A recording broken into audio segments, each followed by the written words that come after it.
Good morning viewers. This is Ratna English channel. I am Ratna Kumari. Today I would like to how to make TLM on vowels.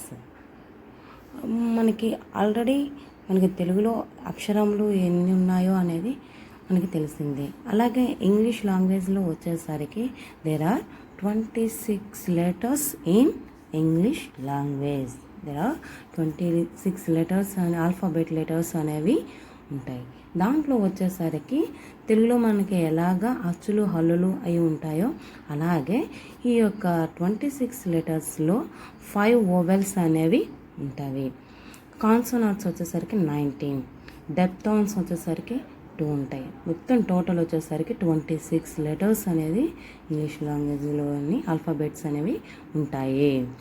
అలాగే వచ్చేసరికి మనకి ఈ యొక్క English లాంగ్వేజ్లో వచ్చేసరికి sounds మనం ఏంటి లెటర్స్ అంటే ఇవి వాటి యొక్క సౌండ్స్ మన యొక్క పలికే ప్రొనౌన్సియేషన్స్ బట్టి సౌండ్స్ ఉంటాయి కదా, ఇవి వచ్చేసరికి ఈ లాంగ్వేజ్లో టోటల్గా వచ్చేసరికి 44 సౌండ్స్ అనేవి ఉంటాయి. వాటిలో వచ్చేసరికి వొవెల్ సౌండ్స్ అనేవి 20, కాన్సోనాట్ సౌండ్స్ వచ్చేసరికి 24.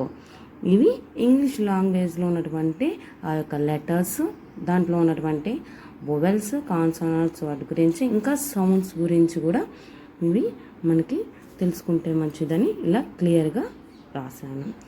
అలాగే మన యొక్క ప్రాజెక్ట్ వర్క్ కింద వొవెల్స్ అనేది ఇచ్చారు అనుకో లోయర్ క్లాస్ పిల్లలకి, వీళ్ళ యొక్క ప్రాజెక్ట్ వర్క్ కింద ఇలా నీట్గా డ్రా చేసి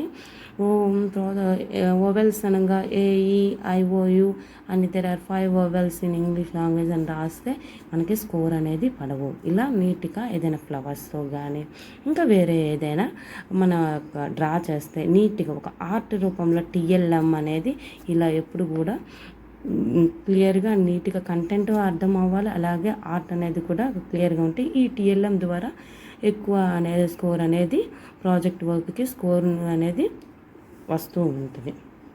కాబట్టి మనము ఏదైనా ప్రాజెక్ట్ వర్క్ ఇచ్చినప్పుడు కంటెంట్ క్లియర్గా ఇన్ఫర్మేషన్ అర్థమయ్యేటట్టు ఉండాలి. అలాగే ఆర్ట్ అనేది కూడా నీట్గా అనేది ఉండాలి. అప్పుడు మాత్రం ప్రాజెక్ట్లో మనం స్కోర్ చేయడానికి అవకాశం అనేది ఉంటుంది. For the look at this first for vowels like this. నేను అనేది ఈ యొక్క వొవెల్స్ని AEIOU there are 5 vowels in English language.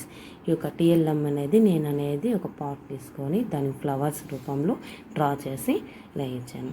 It is use for you.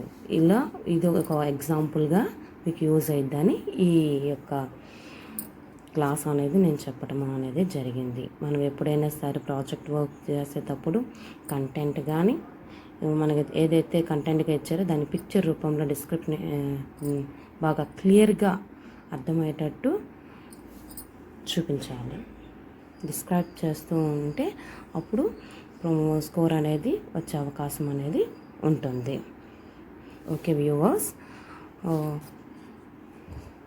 See once again.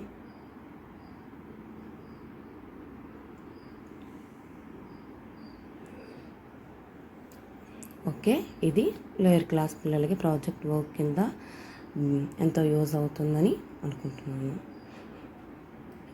Thank you for watching in this video.